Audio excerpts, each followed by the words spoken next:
જનોઈનો સંસ્કાર ભારતીય સનાતન ધર્મ આ જે સંસ્કૃતિ છે ને એનો આધાર છે ને તે સંસ્કાર છે. અને સંસ્કાર એટલે શું? જો આ પહેલો પ્રશ્ન થાય. સંસ્કાર એટલે કે બુદ્ધિમાં તેજનું આરોપણ કરવું, બુદ્ધિમાં મૂલ્યનું સિંચન કરવું. અને જ્યારે જ્યારે બુદ્ધિમાં મૂલ્ય અને તેજસ્વીતાનું આરોપણ થાય અને ત્યારે ત્યારે સહજ રીતે ચમત્કાર થઈ જતો હોય છે. એકમાત્ર સંસ્કાર જ એવી પ્રક્રિયા છે કે આ સંસ્કાર માણસને સામાન્યમાંથી અસામાન્ય બનાવી શકે. આ આખા જ બ્રહ્માંડમાં પશુઓ છે, પંખીઓ છે, પણ આ બધામાં મનુષ્ય છે. જીતને અહીંયા ધ્યાન રાખજો. પશુઓ છે, મનુષ્યો છે, પણ આ બધામાં મનુષ્ય અલગ કરે છે. કેમ? કારણ કે એની પાસે બુદ્ધિ છે.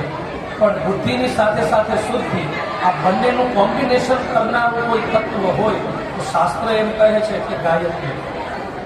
જે ગાયત્રીના ઉપાસક છે તેઓ કંઈક ઓર થઈ ગયા છે. જો ચકલીમાંથી બાજ બનાવી શકે, સામાન્યમાંથી અસામાન્ય બનાવી શકે, આ તાકાત છે ને તે ગાયત્રીની છે. આપણા પુરાણોમાં કેટલા એવા ઉદાહરણ મળે છે કે ગાયત્રી કરનારા બ્રાહ્મણો, વિજાતીઓ છે, તેઓ પોતાની બુદ્ધિ પ્રતિભાથી તેઓએ આખા જ બ્રહ્માંડમાં પોતાનો લેન્ડમાર્ક, એક અમિત છાપ છે તે છાપી દીધી. એટલા માટે યાજ્ઞવલ્ક ઋષિ થઈ ગયા ગાયત્રીના મંત્રથી એવા તેજસ્વી. યાજ્ઞવલ્ક ઋષિ એમ કહેતા કે દેવા જેટલા પણ લોકો છે ને જન્મના જાય તે શુદ્ર, જન્મથી બધા શુદ્ર છે, પણ જ્યારે સંસ્કારના તેજ પુરાય ત્યારે તેનામાં બીજત્વની પ્રાપ્તિ થતી હોય. જો આ જનોઈ છે ને કે બ્રાહ્મણનો બીજો જન્મ છે. એક જન્મ માતાના ગર્ભમાંથી અને બીજો જન્મ જે જ્ઞાનથી. The knowledge is the capital investment of 21st century. Invest કરવા જેવી કોઈ ચીજ હોય ને તો તે જ્ઞાન છે. તો સંસ્કારથી તે બીજ બને, વિદ્યાથી તે વિપ્ર બને. અને જેમ જેમ ગાયત્રીનું શ્રવણ, મનન અને નિધિધ્યાસન થતું જાય તેમ તેમ બ્રાહ્મણત્વ છે ને તેનામાં આવી જાય. અત્યારે આપણે જોઈએ છીએ કે અત્યારે આપણી સોસાયટીમાં જેટલા પણ વિદ્યાર્થીઓ છે કે જેટલા પણ લોકો છે એમાંથી કોઈક જ એવા હોય છે. જો તારાના ટોળા હોય પણ સૂર્ય હોય ને તે એક જ હોય. સૂર્યની તેજસ્વીતા એક જ હોય. અને આ સૂર્યની તેજસ્વીતા કેવી રીતે આવે? શાસ્ત્રમાં એક જ ઉપાય છે, ગાયત્રી. એટલા માટે જ આપણે કહીએ છીએ ઉપનયન સંસ્કાર. ગુરુ પાસે જાય, ગાયત્રીની શિક્ષા અને દીક્ષા લે. જો ગાયત્રી મંત્રને જનોઈ કેટલી થતી હોય પણ બહુ ઓછા ભટકો હોય છે કે ગાયત્રીની સાધનામાં રત છે. એક વિશ્વામિત્ર ઋષિ થઈ ગયા. આ વિશ્વામિત્ર ઋષિ છે એ ગાયત્રી મંત્રના દ્રષ્ટા ઋષિ છે. એમને જયારે ગાયત્રીનો તેજ જોયું કે આની અંદર તો અઢળક તાકાત છે, સંકલ્પ કરી લીધો કે દિગ્બલમ ક્ષત્રિય બલમ બ્રહ્મ તેજો બલમ બલમ. ગાયત્રીના આટલા પુરસ્ચરણ કરે છે, ઉપાસના કરે છે અને પોતે બ્રહ્મર્ષિ અને ઋષિ થાય છે. જ્યારે વ્યક્તિમાં સંસ્કાર આવે, તેજસ્વીતા આવે, આપણે છે ને આપણા શરીરના 3 વર્ગીકરણ છે કે we leave in our action, we leave in our emotion, we leave in our thoughts. There are combination of these three. It's our character. આપણે આપણા ભાવમાં જીવીએ છીએ.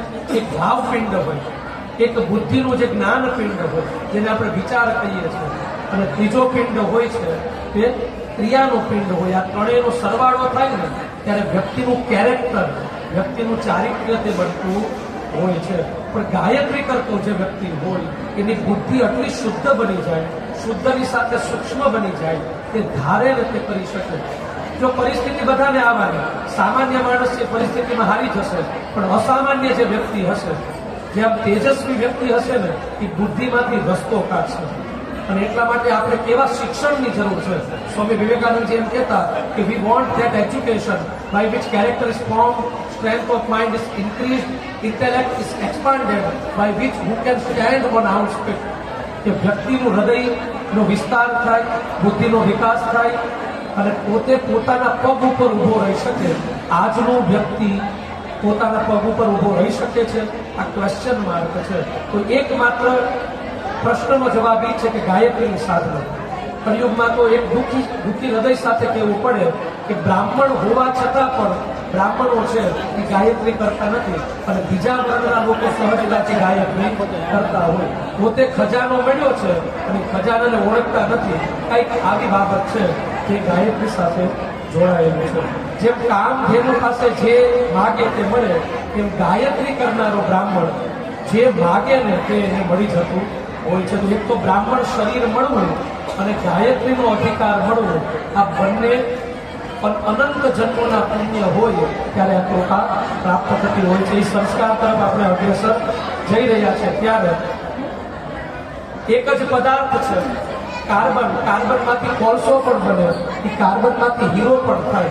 જ્યારે ગાયત્રીના સંસ્કાર થાય ત્યારે વ્યક્તિ હીરા જેવો તેજસ્વી પણ બને અને કાંઈ ન કરે, સંસ્કાર ન કરવામાં આવે તો તે કેવળ ને કેવળ કાર્બનમાંથી કોલસો રહી જાય.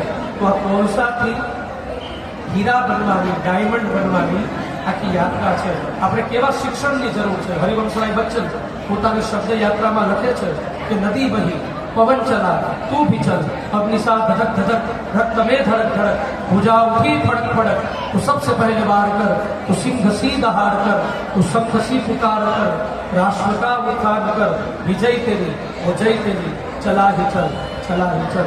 तो આવી તેજસ્વીતા, આવી કુમારી, ચકલીમાંથી બાજ બનવાની જે આખી કુમારી છે, કોણ આપશે?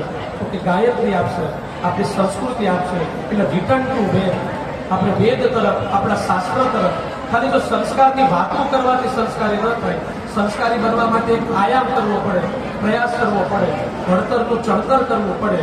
અને ત્યારબાદ આખું એક વ્યક્તિનો પિંડો, એક એવું વ્યક્તિત્વ છે એ પ્રગટ થતું હોય છે જે સમાજને બદલી શકે, જે રાષ્ટ્રને બદલી શકે, જે સ્વતંત્ર અને સર્વતંત્ર થઈ શકે.